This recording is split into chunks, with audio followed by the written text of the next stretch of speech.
summer. I even swam at Rutgers University, and I rode crew too. It was always athletics. So, she had a pretty well-rounded kind of growing up. Well, my father had horses during the war. He was in Auckland, New Zealand, and we grew up next to a horse farm. And my father took me out back, and they were our neighbors, and said, if a child's not afraid of a horse, a child will not be afraid of anything. There's nothing like mastering a horse.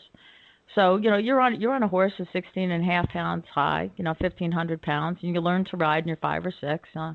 Actually, after that, nothing scares you. Yeah, right. Okay. So, now, you started writing, like, at a young age also, right? I mean, this wasn't something that you picked up, like, after college or something. This is something you started doing very young. Yeah, I always had it in my head. My father would always tell these stories, and I would say, well, I should write this down. He says, well, I'm going to write it down, and he never did. I says, well, I guess I'll write it down. I said, you can't talk and write at the same time. And I said, I'll write, and you talk.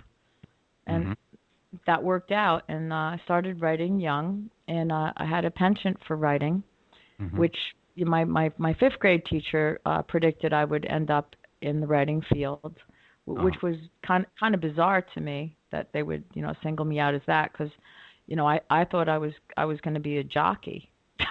Oh, really? Yeah. Okay. I really wanted to be a jockey. Well, growing up in horse country, that would be what you would want to do. Yeah, I guess so. That's right. I remember, on the Turnpike, I think it's seen an exit for like the equestrian center of the universe or whatever. I forget what it was, but there's a actually Jackie Onassis and Peapack and Gladstone up near Basking Ridge. It is the center for the National Equestrian Center, and that's where they hold the nationals. It's true. Okay, great. So, what was the first thing you actually started working on writing, like when you were young? I know what you're alluding to, Mark. Oh, no. Okay, just a little bit. He's just monkeying around a little bit. Yeah. Yeah, I know. Yeah, well, I thought my father at one point said, I got tired of writing my father's stories. I said, if I'm a writer, I should be able to write my own stories, because I think I have some damn good ideas. And he said, okay, lay it on me. And, a couple days later, I read him my first book, and the name of my first book is called The Monkey Wore a Tie. I know you wanted to hear that. Yeah, that's great. And it was a 12-page soliloquy about a monkey who gets loose in somebody's house and tries on all the clothes in all the closets. How did you know about Mark Mercer at such a young age? No. I did not influence the ties. I was nowhere near the scene. There were no webcams. No. I still have the book. It's funny. By the way, I received a couple text messages off of Facebook and whatnot. People want to know how to call in. We're kind of getting away from calling in, folks, because the audio quality typically is pretty poor when people try to call in. Also, there's the issue of folks listening on their computer and then not realizing that there's a 30-second delay between when they, just like on radio. Can't they text the questions in, Mark? Is that a possibility? Well, they can email them. They can text them. I mean, anybody that's listening. Address. Yeah. Well, anybody that's. I mean, listening... if there's a veritable sphere of national people out there listening, I'd sure like to hear them. I'm sure. I don't want to keep ranting and raving. I want to hear what they want to hear. I would like to hear the questions. Well, what's the email, Daniel? Right. Okay. Well, you can email me, which is studio@northstar-radio.co.uk. You can email Mark, and his email address is mark@northstar-radio.co.uk, or you can email Steve, and that's steve@northstar-radio.co.uk. Right. You can add me to Skype. My Skype contact details, and everybody's going to think this is stupid, but my Skype contact detail is Bog Tramp. That's right, because he's a tramp from the bogs. I'm a tramp from the bog, absolutely. You can text me the questions direct, and I will personally ask Lee. That's right. And if you do want to join in by way of Skype, Daniel, what is the Skype contact again? Skype contact is free conference call HD.1600. And I will repeat that, free conference call HD.1600. and when at the prompt you'll be asked for an access code. The access code is 359310 £. Now, if you're in the UK, that's 359310 hash. Right. Not to be confused with pound. Don't anybody getting confused out there. Now, we do have one person that has called in by way of good old-fashioned landline, and that's our old buddy Bill Lumen. Bill, are you there? Oh, yes, sir. I'm here and enjoying the show. Okay, great. Glad to have you on board, buddy. And you're a former Marine, and of course, for those of you who are not aware, Bill became a little bit of a. We got himself in the middle of a kind of a media frenzy back around Thanksgiving when he put up a sign on his truck saying new company policy, no more hiring until Obama is gone. And as a result of that, he got all kinds of death threats and. Oh man, everything happened. The FBI came down to interview him and all kinds of things, and. Anyway, as a result of that and Bill's patriotism and being a staunch conservative, is actually, he's going to be running for Congress. Isn't that right, Bill? Senate, sir. Yes, sir. Yeah, for Senate. That's right. And so Bill joins us tonight. And like I said, we'll be getting into Never Anticipate the Command by Lee Summers very shortly. Right now, we're just going to recap a little bit with Lee about some of her memories growing up, and one of the things that I want to get into is that I know that there's people that listen that have aspirations of writing, Lee. Do you remember where or how it happened for you that you decide this is something, writing is something that you want to make a life out of? Yes, I do. It was the kitchen table, and there were all sorts of loose leaf papers flying around because I had two older brothers. And I remember I grabbed the back of my brother's brand new chemistry lab and started writing notes in a purple magic marker about my father's horses. That was my first story I tried to take notes on. Right. And I do recall my brother's chemistry teacher was not impressed. Oh, really? No, but what I learned at that point, and what I've heard and seen and read about is a quote that sticks with me. And if there's anyone out there that truly believes they have to write or need to write or want to write, you don't decide to write. It's like a curse. What happens is you get an idea in your head and you're haunted. Literally, there are voices in your head screaming to get out, and it's either a story screaming, it's a character screaming. And in my case, sometimes it's an entire battalion screaming, tell my story. And you don't sleep at night. You don't relax in a hammock. You don't go fishing and be peaceful. You always have these things going on in your head, and there is no peace until you put the pen to paper. And this is how you know if you're a writer or just someone who likes to doodle. Because if you're a writer, there's a quote, writers write. Now I can be driving in my car. My friends laugh because like they drive behind me. Whenever I swerve, they know I got an idea because I drive with three notebooks in my car. When I'm at the beach, I have a couple of notebooks and they're covered with suntan oil. But I found pens that will Sharpies actually will write on paper and connect even if there's suntan oil. Writers write. Okay, so that's how you know you're a writer.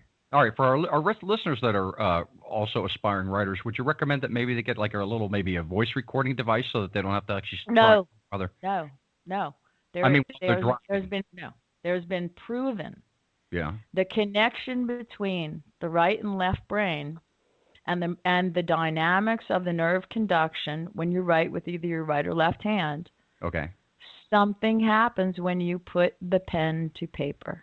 Okay. Now, I know there are people who can type and there are people who can talk. Mm-hmm. That's the difference between a lecturer, such as a college professor, right, or a secretary. Okay. But writers, we write on matchbook covers. We write on cocktail napkins. We write on the back of menus. I have Christmas card envelopes. I need to write something down. I write all over the envelope. We write everywhere. It's ridiculous, but that's a writer. Okay. And that's the difference. That's how you know if you're a writer. And everyone out there who's listening to this are going, oh, crap, I'm a writer. Right. That's not such a bad thing. Oh, yes, it is. It is, because you don't sleep at night until you write your 1,400 pages a week. Really? Okay. Yeah. It's so like now, being possessed. So now, when you were in college, was writing actually your academia? No. What was it? I first went to college. I won a college scholarship for playing concert piano, Right. and I took a test for pre-med. When I was very young, I decided that I was going to pioneer a field called music therapy because I work with handicapped people Uh-huh. and autism. And music, there's an old adage, music tames the savage beast. And also music is the universal language. And it was a new field when I was in high school. Mm-hmm. And it really appealed to me. And I get along much better with animals and people on one-on-one. Uh-huh. I'm not a group dynamic person. I'm much more a team player. Prefer to sit in the back seat, in the back corner, on the side, and go along with the group. And it was always my thing. It's always this one-on-one. Okay. So that seemed to appeal to me. And I'd either be a nurse or a physician assistant, and I would couple it somehow with that's what I still to this day work with handicapped children and autistic children. Really? And it's you can't do any wrong when someone's living in a hospital or they're living in an institution or they can't speak and no one else seems to pay attention. I don't know. I guess it's part of me. I just like when people are happy to see me. So I walk into a hospital or I walk into a center or I walk into a house where a child has no verbal communication skills. They're always happy to see me. I could never be a tax collector. It would kill me. Yeah, I don't think I could do that either. Yeah, or So- I couldn't do it. So what did you do when you got out of college?